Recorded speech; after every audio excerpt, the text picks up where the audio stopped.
नमस्कार दोस्तों, गार्गी क्लासेस पर आपका स्वागत है। डेट आज की 21 दिसंबर 2021 और देख लेते हैं इंडियन एक्सप्रेस की इंपॉर्टेंट न्यूज़ जो हम इस वीडियो में डिस्कस करेंगे। सबसे पहले हम बात करेंगे एक्सप्लेन पेज पे, तो सीधा वहीं चलते हैं। एक्सप्लेन पेज पे 3 आर्टिकल्स है। फर्स्ट आर्टिकल है, देखो ईडब्ल्यूएस की जो डेफिनेशन है उसको रिवाइज करने से संबंधित। दूसरा है जम्मू कश्मीर में पावर सेक्टर के जो एम्प्लॉयज हैं वो स्ट्राइक पर हैं। और तीसरा है मल्टी स्टेट कोऑपरेटिव सोसाइटीज को रेगुलेट करने से संबंधित। तीनों आर्टिकल्स इंपॉर्टेंट है, तीनों को डिटेल में देखते हैं अभी। फर्स्ट आर्टिकल है कि इकोनॉमिकली वीकर सेक्शन की जो डेफिनेशन दी गई थी जब रिजर्वेशन की बात हुई, तो उस डेफिनेशन को रिवाइज करने की बात चल रही है। तो उसमें सबसे पहले हमारे लिए ज़रूरी है कि ईडब्ल्यूएस कैटेगरी में कौन इंडिविजुअल्स आते हैं, तो वो डेफिनेशन हमें समझनी ज़रूरी है। तो देखो, सबसे पहली जो क्राइटेरिया है जिसके बेसिस पे हम कंसिडर करते हैं कि हाँ कौन सा इंडिविजुअल जो है वो ईडब्ल्यूएस कैटेगरी में कंसिडर होगा। नंबर 1, एक ऐसा इंडिविजुअल जो कि एससी, एसटी या ओबीसी तीनों में से किसी भी कैटेगरी से रिजर्वेशन का फ़ायदा ना उठाता हो और उसकी फैमिली की जो इनकम है वो 8 लाख रुपए से कम हो, तो उसको आप ईडब्ल्यूएस कैटेगरी में दे सकते हो रिजर्वेशन का। तो पहली क्राइटेरिया। दूसरा क्राइटेरिया इसमें फुलफिल होने वाला ये है कि इनकम जो है वो यहाँ पर जो 8 लाख रुपए की बात की गई है, इस इनकम का मतलब है चाहे वो सैलरी से आए, चाहे एग्रीकल्चरल एक्टिविटीज से आए, चाहे बिजनेस एक्टिविटीज से आए, चाहे कोई प्रोफेशन आपने खुद ने पाल रखा हो या कुछ करते हो, तो बोला इन सब से मिलाकर के ओवरऑल जो इनकम होती है, दैट मीन्स एक फाइनेंशियल ईयर जो कि 1 अप्रैल से शुरू होता है, अगले साल की 31 मार्च आता है, 31 अप्रैल जो आता है तब तक वो काउंट होता है। ठीक है, मतलब 30 अप्रैल तक जो होता है तब तक का वो मैं बोल रहा हूँ 1 अप्रैल से लेकर के 31 मार्च तक का जो टाइम होता है वो पीरियड होता है फाइनेंशियल ईयर। ठीक है, तो उसमें जितनी भी इनकम इन सेगमेंट से आ रही है, सब सारे सेगमेंट है ना, वो 8 लाख रुपए से कम होने चाहिए। ठीक है, इसके अलावा एक और क्राइटेरिया है जिसमें ये देखा जाएगा कि जो एसेट्स है, जमीन है, वो कितनी है उस इंडिविजुअल या उस इंडिविजुअल की फैमिली के पास में। मतलब फैमिली की इनकम का क्राइटेरिया तो हमने ऊपर बात ही कर ली। उसके अलावा अगर 5 एकड़ से ज़्यादा एग्रीकल्चरल ज़मीन है या 5 एकड़ या उससे ज़्यादा एग्रीकल्चरल ज़मीन है तो उसको ईडब्ल्यूएस कैटेगरी में नहीं रखा जाएगा। इससे कम ज़मीन है तो हो जाएगा। या फिर रेजिडेंशियल एरिया, जैसे कोई फ्लैट है या कुछ भी, उसका अगर एरिया 1000 स्क्वायर फीट से ज़्यादा है और उनके पास में उनकी फैमिली के नाम पर है, तब भी उसको रिजर्वेशन का फ़ायदा नहीं होगा। हाँ, 1000 स्क्वायर फीट से कम हो तो चल जाएगा।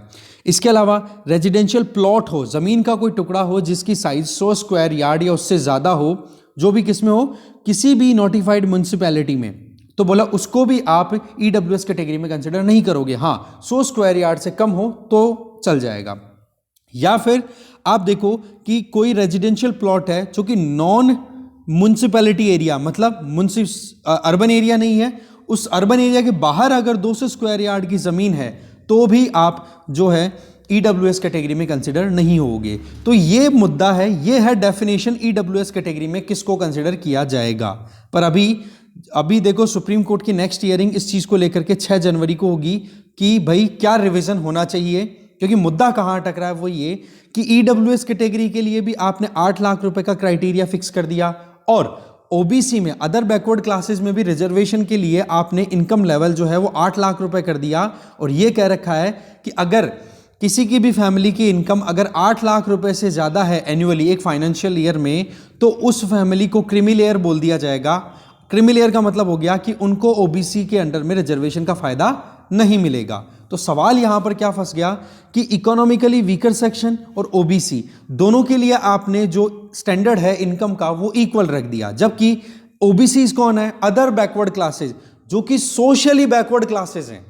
ठीक है, तो उनके लिए भी 8 लाख की इनकम सेट कर दिया आपने और ईडब्ल्यूएस के लिए भी 8 लाख कर दी। और ईडब्ल्यूएस में कौन रिजर्वेशन ले रहे हैं? ना तो वो एससी वाले हैं, ना एसटी वाले हैं, ना ओबीसी वाले, इसका मतलब जनरल कैटेगरी। तो बोले वो तो सोशली ऑलरेडी एडवांस्ड है।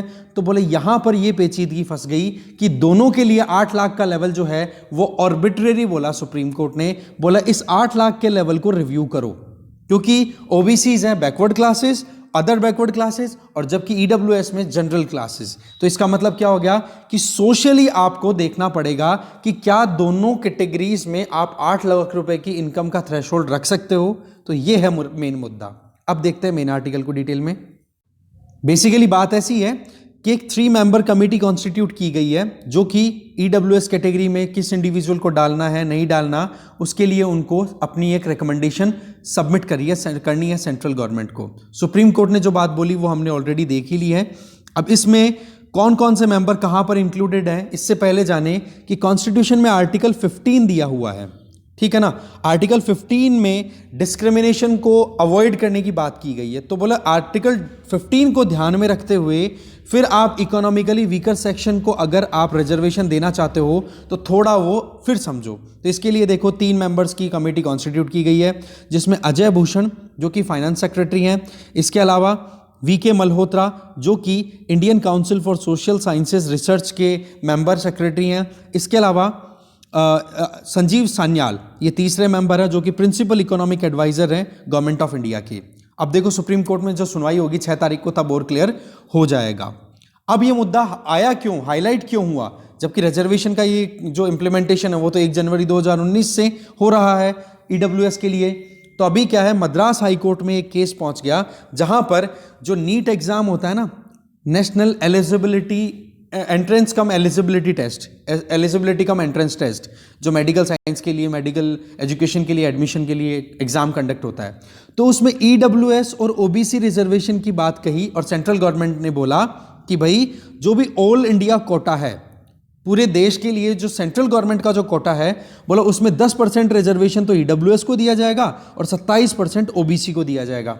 फिर जब ये शॉर्ट लिस्टिंग हो रही थी तो बहुत सारे पिटिशनर्स ने सुप्रीम कोर्ट में पिटिशन डाल दी कि भाई एक तरीके से डेफिनेशन वाइज देखा जाए तो ईडब्ल्यूएस और ओबीसी की डेफिनेशन इनकम वाइज तो सेम हो गई, क्योंकि 8 लाख रुपए का लेवल इनकम का बराबर कर दिया।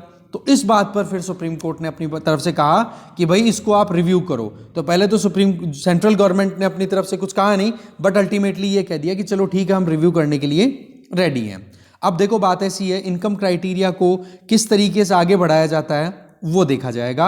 और डेफिनेशन जो है 103वां कॉन्स्टिट्यूशन अमेंडमेंट एक्ट है जिसके तहत ईडब्ल्यूएस कैटेगरी को रिजर्वेशन दिया गया है, ठीक है। अब उसको रिव्यू करने के लिए क्या मुद्दा है क्या नहीं वो हमने ऑलरेडी अच्छे से डिटेल में मैंने बता दिया आपको, ठीक है। इसके आगे डेफिनेशन क्या है, ईडब्ल्यूएस में किसको कंसिडर किया जाएगा, ये हम ऑलरेडी बातों बातों में देख चुके हैं।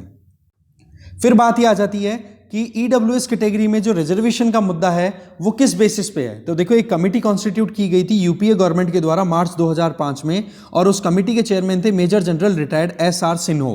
तो उन्होंने बोला कि जो बीपीएल फैमिलीज आती हैं जो कि है तो जनरल कैटेगरी से बिलोंग करते हैं पर वो बिलो पॉवर्टी लाइन है, तो बोला उन फैमिलीज को रिजर्वेशन का फायदा मिलना चाहिए, उनको आप इकोनॉमिकली बैकवर्ड क्लास के तौर पे कंसिडर करो। हाँ, हर साल उनको रिव्यू करो कि हाँ अगर उनकी फैमिली की इनकम 8 लाख रुपए से ज्यादा हो रही है तो आप उनको एक्सक्लूड कर दो रिजर्वेशन से, पर 8 लाख से कम है तो बोला आप उसको रिजर्वेशन दो, ठीक है। तो देखो ये मुद्दा तो हो गया ईडब्ल्यूएस का। अब बात करते हैं ओबीसी। देखो अदर बैकवर्ड क्लासेस में जिन भी फैमिलीज की इनकम पहले तो 6 लाख थी, अब 8 लाख कर दी है 2017 में, 8 लाख रुपए से ज्यादा इनकम है तो उसको फिर बाद में रिजर्वेशन का फायदा नहीं मिलेगा उस फैमिली के जो भी बच्चे हैं उनको, ना तो जॉब में ना एडमिशन में, ठीक है। तो ऐसे में ये सेम क्राइटेरिया हो गया, तो मुद्दा कहां फंस गया, वो ये सुप्रीम कोर्ट का जो ऑब्जर्वेशन है वो ये कि इनकम क्राइटेरिया ओबीसी के लिए तो आपने ये रखा है कि 8 लाख रुपए से ज्यादा अगर किसी का हुआ तो उसको आप रिजर्वेशन से एक्सक्लूड कर दोगे। तो 8 लाख रुपए का जो टारगेट है वो यहां पर तो एक्सक्लूजन का है ओबीसी के लिए, जबकि ईडब्ल्यूएस के लिए क्या कर रहे हो, 8 लाख रुपए तक की इनकम वालों को इंक्लूड कर रहे हो। बोला लेवल आपने सेम रख लिया और दूसरी तरफ एक तरफ एक्सक्लूजन की बात कर रहे हो, एक तरफ इंक्लूजन की बात कर रहे हो। एक तो इस मुद्दे को हाईलाइट किया है सुप्रीम कोर्ट ने। दूसरा कि ओबीसी तो सोशियो एजुकेशनली बैकवर्ड क्लासेस हैं, उनके इनकम का लेवल और जो जनरल कैटेगरी के जो लोग हैं जो कि सोशली अप फॉरवर्ड कंसिडर किए जाते हैं, बोला इनका इनकम लेवल सेम कैसे हो सकता है। तो बोला इस मुद्दे पर आप रिव्यू करो। अब देखो बात ऐसी है, 3 मेंबर्स की कमेटी कॉन्स्टिट्यूट कर दी है, देखने वाली बात है क्या आउटकम निकलता है।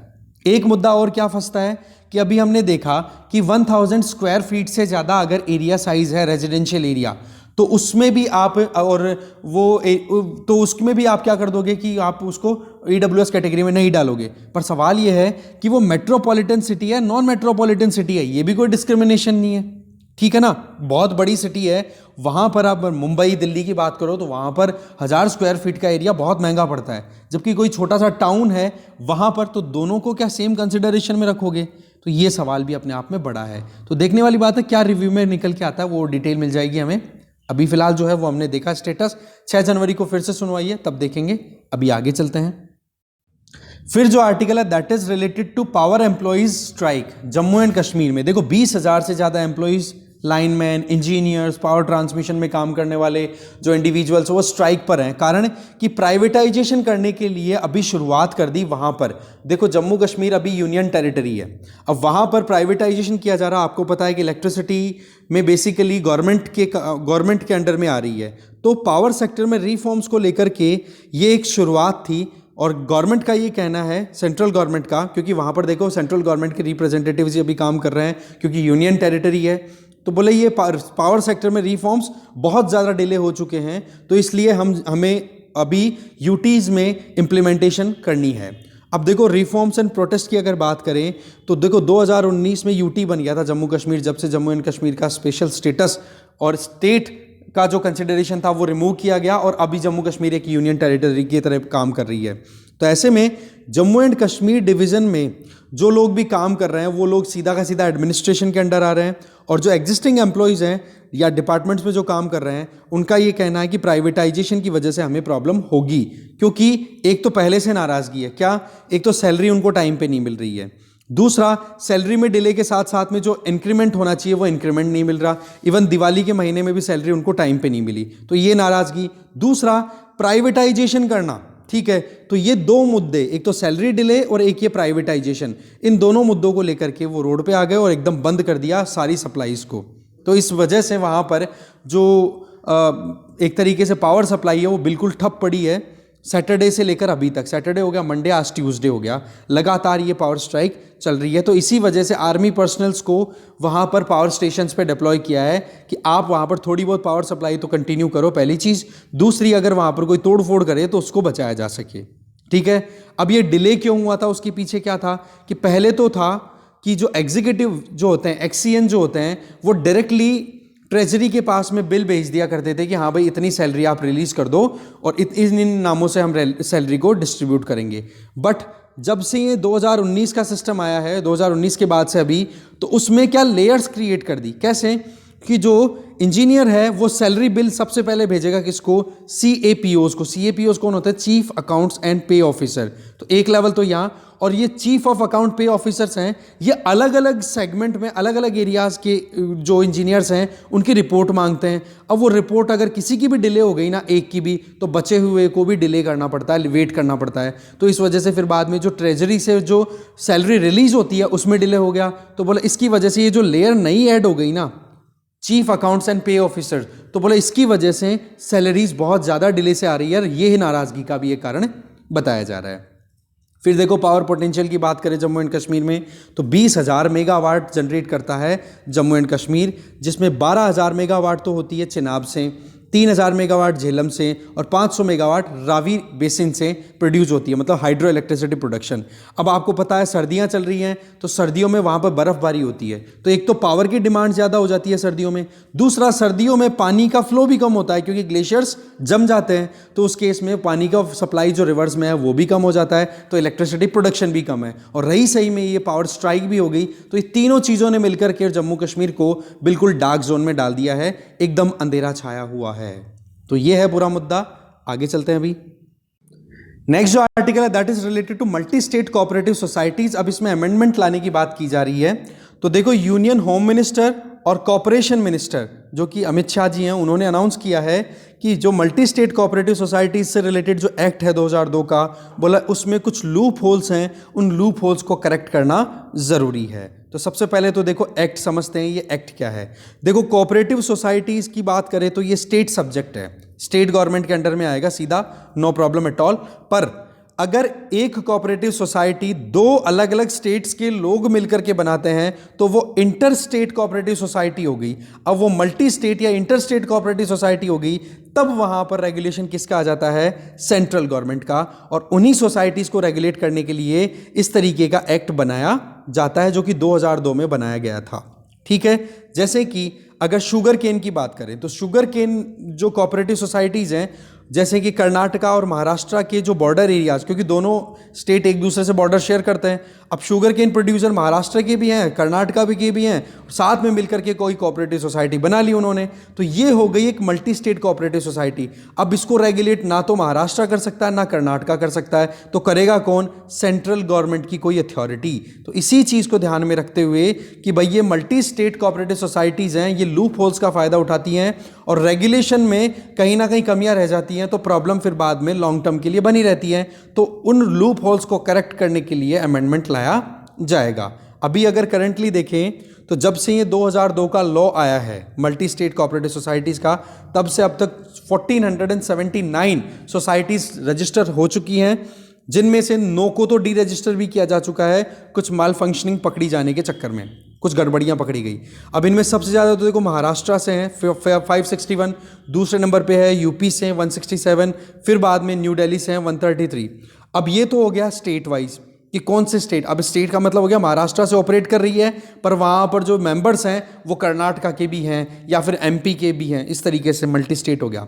फिर कौन कौन से सेगमेंट्स में ये मल्टी स्टेट सोसाइटीज़ ऑपरेट कर रही हैं? सबसे ज़्यादा तो ये जो क्रेडिट कोऑपरेटिव सोसाइटीज़ होती हैं ना, जो लोन देती हैं, वो 610 के लगभग। फिर एग्रो बेस्ड, एग्रीकल्चर बेस्ड जो कोऑपरेटिव सोसाइटीज़ होती हैं मल्टी स्टेट, वो आती हैं फिर दूसरे नंबर पे, जिनके नंबर से 244। फिर multi state cooperative society dairies में 96 हैं और 66 मल्टी स्टेट कोऑपरेटिव सोसाइटी है जो कोऑपरेटिव बैंक्स में काम कर रही है। तो इसका मतलब नंबर्स अच्छे खासे हैं, कोई कमी नहीं है। पर यह ध्यान रखना कि मल्टी स्टेट कोऑपरेटिव सोसाइटीज़ का बेस सबसे ज़्यादा महाराष्ट्र में है। ओके, अब बात यह आ जाती है कि गवर्नमेंट इस एक्ट में क्या लाना चाहती है, वो आपको मैंने बता ही दिया कि देखो, जब कभी भी कोई भी multi state cooperative society establish होती है तो उनका रजिस्ट्रेशन या उनका जो कंट्रोल है वो सेंट्रल रजिस्ट्रार के अंडर में होता है। अब सेंट्रल रजिस्ट्रार उनका एनरोलमेंट करेगा और उसके बाद में रजिस्ट्रेशन होगा। पर जब कभी भी इनकी फंक्शनिंग को या इन सोसाइटीज़ की एक्टिविटीज़ को देखा जाता है तो जहाँ पर भी स्टेट का रेगुलेशन होता है तब तो ठीक रहता है।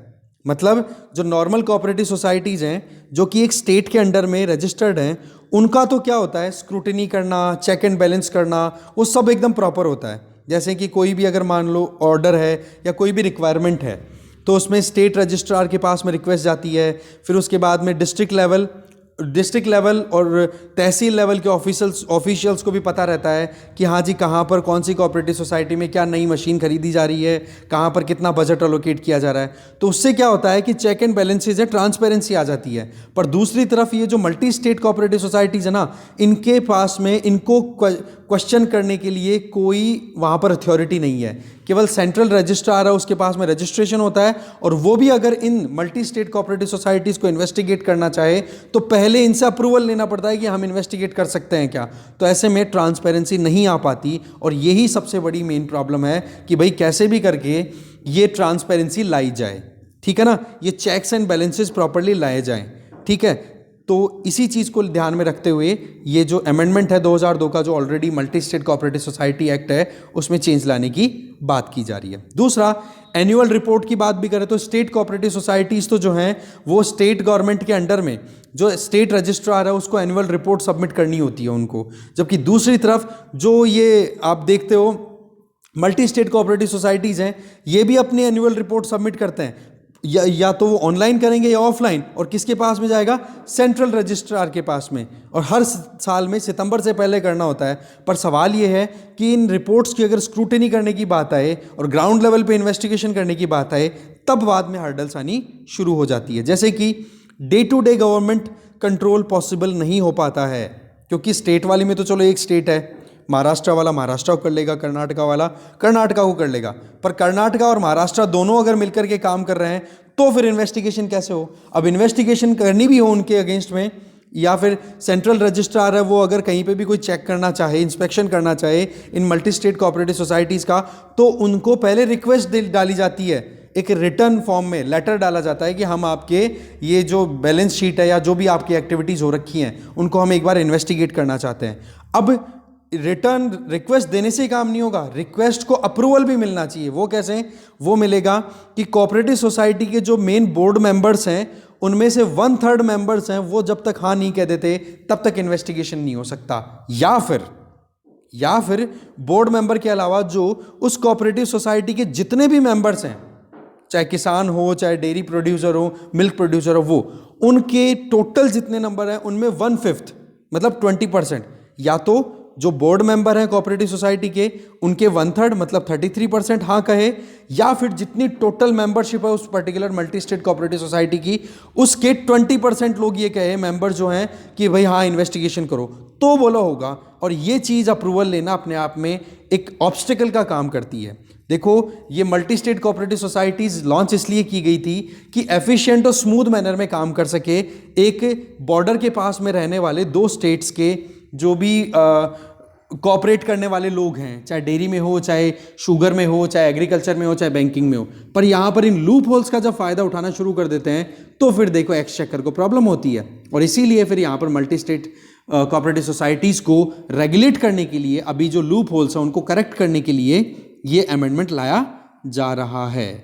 ठीक है, इसमें क्या होता है कि सबसे बड़ा नुकसान तो अभी रिसेंट टाइम पे क्या देखने को मिला है, जैसे पोंजी स्कीम बोल दिया जाता है कि एक कुछ बंदे मिल गए इधर, मान लो इधर झारखंड के, कुछ बंदे मिल गए इधर वेस्ट बंगाल के, और मिलकर के उन्होंने multi state cooperative society establish कर दी और बोल देंगे, वो अनाउंस क्या करेंगे, हाँ जी आप हमारे यहाँ पर आओ, पैसे इन्वेस्ट करो, 50,000 रुपये इन्वेस्ट करो, 7 दिन के अंदर अंदर आपके 3 गुना कर दिए जाएंगे। फिर हेरा फेरी मूवी याद करो आप। ठीक है, तो उसमें क्या करता है राजपाल यादव, ऐसे तो मल्टीप्लाई करने की बात करता है। ऐसे जो फ्लाई बाय नाइट ऑपरेटर्स होते हैं वो लोगों को लालच दे करके उनसे इन्वेस्ट कराते हैं, पैसे लेते हैं, और रातों रात जब भी उनका टारगेट पूरा होता है रफू चक्कर हो जाते हैं। तो इस तरीके के केसेस भी बहुत ज़्यादा आते हैं। तो बोले इन चीज़ों को करेक्ट करना ज़रूरी है, जिससे क्या होता है कि जो निर्दोष लोग हैं, जो कि झांसे में फंस जाते हैं, उनका पैसा बचाया जा सके। एक ये मुद्दा भी यहाँ पर बताया जा रहा है। ठीक है, इसके आगे बाकी तो जो शुगर इंडस्ट्री एक्सपर्ट्स हैं उनका ये कहना है कि सेंट्रल एक्ट के अंडर में जो रजिस्टर्ड जो भी सोसाइटीज़ हैं, ठीक है ना, या फिर जो भी प्राइवेट एंटिटीज़ जो काम कर रही हैं, तो बोलो उनके लिए प्रॉपर रेगुलेशन होना ज़रूरी है। बाकी यही चीज़ बताई जा रही है, मेन जो मोटी मोटी चीज़ें थी वो हमने देख ली। ओके, आगे चलते हैं। अभी फिर देखो जो फ्रंट पेज पे जो न्यूज़ है उनके बारे में देखें। जम्मू एंड कश्मीर जो यूटी है, इसमें डिलिमिटेशन कमीशन की ड्राफ्ट रिलीज कर दी गई है। इस ड्राफ्ट में टोटल 7 नए डिस्ट्रिक्ट्स, नई कॉन्स्टिट्यूएंसीज क्रिएट की गई हैं, जिनमें 6 तो जम्मू वाले एरिया में है और 1 कश्मीर वाले में, जो ऑलरेडी थी उनमें से 7 और ऐड कर दी गई है। तो ऐसे में देखो बहुत ज़्यादा कोरस भी है, अनएक्सेप्टेबल बताया जा रहा है जो भी जम्मू कश्मीर के लीडर्स हैं उनके द्वारा। ठीक है, इसके अलावा पहली बार ऐसा हो रहा है कि जम्मू एंड कश्मीर में शेड्यूल्ड ट्राइब एसटीज को भी पॉपुलेशन के बेसिस पे रिजर्वेशन देने की बात की है। एक चीज़ आप ध्यान रखें, ये डिलिमिटेशन कमीशन ने जो प्रपोजल दिया है ये ड्राफ्ट है, फाइनल नहीं है, ये प्रपोजल है। फाइनल तो जो कुछ भी होगा वो बाद में पता पड़ेगा। ठीक है, और एससी कम्युनिटी के लिए भी रिजर्वेशन के बेसिस पे, वहाँ पॉपुलेशन के बेसिस पे 7 सीटें रिजर्व की है, और एसटी के लिए भी 7 सीटें रिजर्व की गई है। ठीक है, ये वाला एरिया है। और नई जो सीटें बनाई गई है वो आप नाम देखो यहाँ पर, एक तो कुपवाड़ा है, एक रेजी है, एक राजौरी है, एक संबा है, एक कठुआ है, एक डोडा है, एक किश्तवाड़ है। तो इनमें 6 तो जम्मू वाले एरिया में है और 1 कश्मीर वाले एरिया में, बाकी जो पहले से चल रहा था वो है ही। इसके अलावा आप देख लो कि जम्मू एंड कश्मीर की जो टोटल कॉन्स्टिट्यूएंसीज हैं वो अभी 90 हो गई हैं, जिनमें जम्मू के पास में 43 जो कि पहले 37 थी, कश्मीर के पास 47 हो चुकी हैं। ठीक है, अब कश्मीर वाले एरिया में तो आपको पता है कि एक एरिया तो पाकिस्तान ने ऑक्यूपाई कर रखा है, तो उनके लिए भी 90 सीटों में से 24 सीटें जो हैं वो स्पेयर में रखी हुई, एडिशनल सीटें 90 के अलावा 24 सीटें और हैं जो कि वहाँ पर होगी। तो टोटल सीटें कितनी होगी कश्मीर के लिए? 90 तो हो गई। इंडिया वाले कश्मीर हमारे पास में जो, और पाकिस्तान ने जो ऑक्यूपाई कर रखा है उसके लिए 24 सीट्स और एडिशनल है।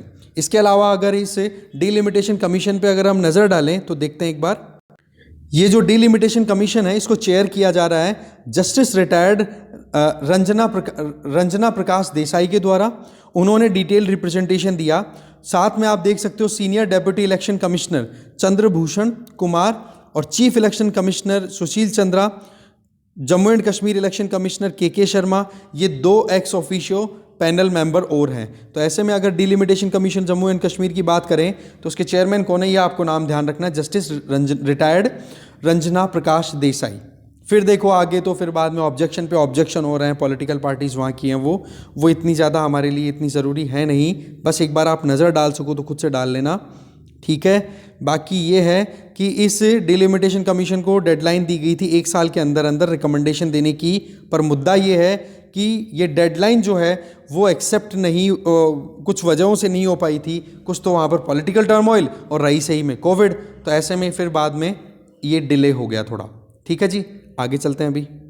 फिर नेक्स्ट जो न्यूज़ है that is related to Aadhaar card को देखो इलेक्टोरल रोल के साथ ज्वाइंट करने के लिए बिल जो है वो गवर्नमेंट ने अपनी तरफ से पार्लियामेंट में इंट्रोड्यूस कर दिया है। ऑपोजिशन पार्टीज़ ने बहुत ज़्यादा ओपोज किया, तो इस बिल को बोला जाएगा the election law amendment bill 2021, जिसमें इलेक्टोरल रोल जो वोटर लिस्ट है उसको आधार इकोसिस्टम से ज्वाइन किया जाएगा, और इसको देखो लोकसभा ने पारित भी कर दिया है। ऑपोजिशन पार्टीज का ये कहना है कि पुट्टा स्वामी केस में जो सुप्रीम कोर्ट का वर्डिक्ट है उसमें राइट टू प्राइवेसी जो है बोलो वो कॉम्प्रोमाइज हो जाएगी, जबकि जो गवर्नमेंट है उनका ये कहना है कि जो मल्टीप्लिसिटी है, जो एक बंदे की 2-2 3-3 वोटर आईडीज बनी हुई है और अलग अलग जगह पर वो वोट डालता है, तो बोला उस चीज़ को करेक्ट करने में आधार बहुत हेल्प करेगा। और साथ में सुप्रीम कोर्ट का जो वर्डिक्ट है पुट्टा स्वामी केस का राइट टू प्राइवेसी वाला, तो बोला उसको हम ध्यान में रखते हुए ये कानून बना रहे हैं। इसके अलावा जो लॉ मिनिस्टर है किरेन रिजिजू जी, इनका ये कहना है कि 105वीं report department related parliamentary standing committee on personnel public grievances and law and justice, बोले इस 105वीं रिपोर्ट को अगर स्टडी करोगे तो उन्होंने भी ये कहा था कि भाई आधार को हम यूज़ कर सकते हैं इलेक्टोरल रोल्स को प्योरीफाई करने के लिए, बोले उसी चीज़ पर हमने ध्यान देते हुए ये बिल इंट्रोड्यूस किया है। इसके आगे रिप्रेजेंटेशन ऑफ पीपल्स एक्ट 1951 में भी चेंजेस लाए जाएंगे, जिनमें आप देख सकते हो ये जो बिल है इसके अंडर में सेक्शन, अब यहाँ पे नीचे आएगा ये देख सकते हो, एक तो section 23 of representation of peoples act of 1950, इसमें चेंज लाए जाएंगे, जिसमें ये होगा कि इलेक्टोरल रोल है वो आधार इकोसिस्टम के साथ ज्वाइन किया जाएगा।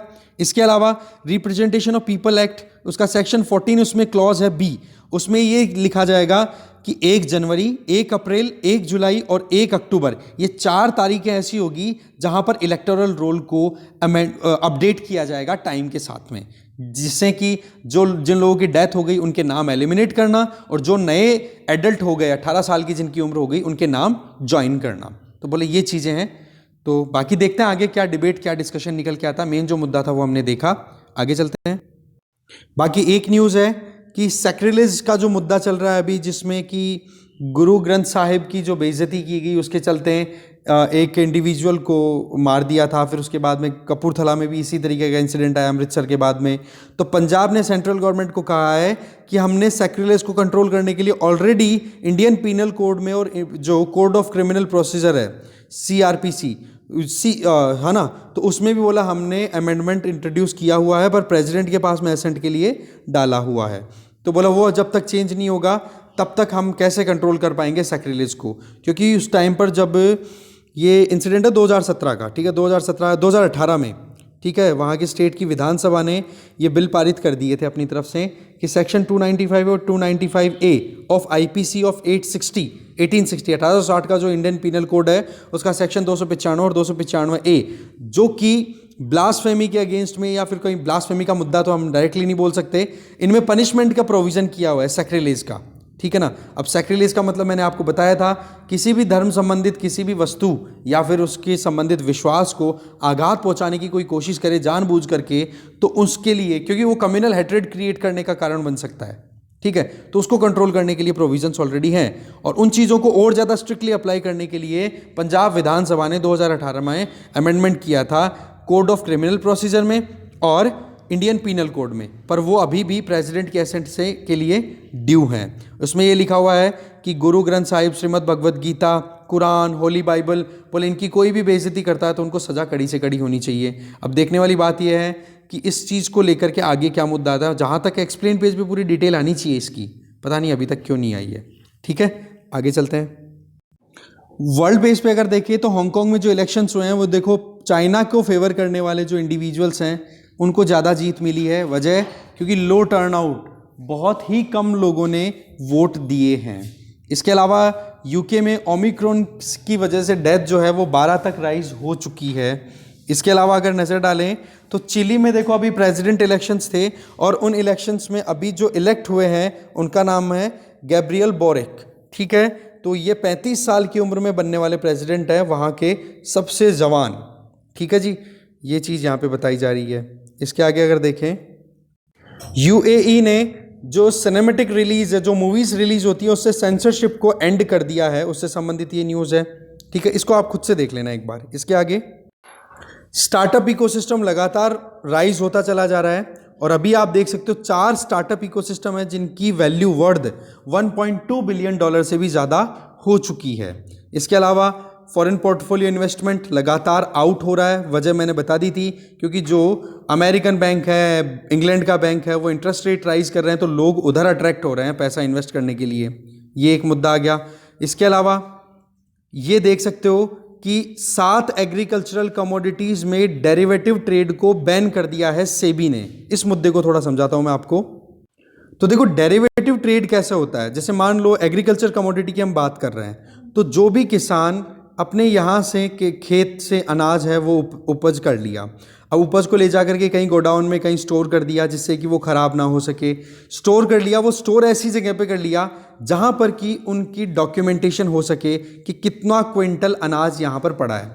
अब वो जो अनाज पड़ा है उसकी डॉक्यूमेंटेशन हो गई, तो वो कागज़ उसके क्या हो गए कि हाँ जी इतना क्विंटल अनाज है, इस किसान के हैं या इस ट्रेडर के हैं, ठीक है जी, तो इस व्यापारी के हैं। तो वो हो गया एक डेरिवेटिव। डेरिवेटिव का मतलब इस पर्टिकुलर कमोडिटी से डेराइव किया हुआ डॉक्यूमेंट। अब इस डॉक्यूमेंट को वो ट्रेडर जो कि इसका ऑनर है इस अनाज का, वो दूसरे को बेचना चाहता है, ठीक है। हाँ जी हम आपको बेचने के लिए रेडी हैं, और बेचने के लिए एग्रीमेंट कुछ ऐसा कर दिया कि देखो आज के भाव तो जो चल रहे हैं वो चल रहे हैं, पर आज के 6 महीने बाद में, 2 महीने बाद में कुछ ऐसे भाव हो सकते हैं जिसकी वजह से प्राइस राइज के स्कोप दिख रहे हैं। तो आप एक काम करो, आने वाली जो प्राइस है उसके हिसाब से आप एग्रीमेंट कर लो। तो ऐसे में जो ये होल्डर है डेरिवेटिव्स का होल्डर, और ये कि ये जो परचेजर है यहाँ पर जो खरीदेगा फ्यूचर में, वो दोनों के बीच में एग्रीमेंट हो गया। और उस एग्रीमेंट के बेसिस पे क्या होना है कि फ्यूचर में ये बंदा जो खरीदने वाला है वो तो इस ट्रेडर को पैसा दे देगा और ट्रेडर इसको डेरिवेटिव दे देगा। अब ये जो माल है ये तो गोडाउन में एज इट इज पड़ा है, पर ऑनर चेंज हो गए यहाँ पर, तो ये हो गई डेरिवेटिव ट्रेड, ठीक है। अब इसमें क्या होता है, गफले हो रहे हैं बहुत ज़्यादा। गफले कैसे हैं कि कुछ लोग तो स्टॉकिंग कर रहे हैं बहुत ज़्यादा। अब स्टॉकिंग करना वो भी महंगाई के टाइम पे, वैसे बर्बादी, इन्फ्लेशन की वजह से सबसे बड़ा प्रॉब्लम हो रही है। इस तरीके से तो आपको समझ में आ गया कि ट्रेडर्स जो हैं वो तो अंदर फंसा के रख लेंगे अनाज को और वो बाहर बिकने ही नहीं देंगे, तो महंगाई तो पहले से परेशानी कर रही है और परेशानी कर देगी। दूसरी, ये जो एग्रीमेंट हो जाता है ना डेरिवेटिव को लेकर के, बोले इस एग्रीमेंट को फाइनल अमली जामा पैसे पहनाया नहीं जाता, कुछ फी पे कर दी जाती है और फिर उसके बाद में या तो ये लेने वाला भाग जाता है या देने वाला मुकर जाता है। तो इस तरीके से बोले बहुत ज़्यादा प्रॉब्लम आ रही थी। तो इस केस में securities exchange board of India, उन्होंने बैन कर दिया है डेरिवेटिव ट्रेड को 7 एग्रीकल्चरल कमोडिटीज़ में। और ये एग्रीकल्चरल कमोडिटीज़ का जो ट्रेड होता है डेरिवेटिव्स का, वो कहाँ पर होता है, national commodities and derivative exchange, ठीक है, NCDEX पे। तो इसमें कौन कौन से को बैन किया है वो यहाँ पर आप देख सकते हो कि एक तो पैडी, नॉन बासमती, बासमती वाले में तो अभी भी चल रहा है, नॉन बासमती भी। इसके अलावा वीट, इसको भी बैन कर दिया है। सोयाबीन और इसके डेरिवेटिव्स, इसके अलावा पाम ऑयल, इसके अलावा मूंग और चना, मस्टर्ड सीड और इसके डेरिवेटिव। इस तरीके से टोटल कमोडिटी 7 है। तो इनके अंदर फ्यूचर ट्रेड या फिर आप कह सकते हो डेरिवेटिव ट्रेड को जो है सेबी ने बैन कर दिया है, ठीक है। तो देखो इस डिस्कशन में जो भी इंपॉर्टेंट चीज़ें थी ना वो तो हमने डिटेल में देख ली है। फिर भी कुछ बच रहा हो तो आप खुद से एक बार देख लेना। सेबी के बारे में जरूर पढ़ना आप यूपीएससी पॉइंट ऑफ व्यू से। Okay, thank you very much for watching this video.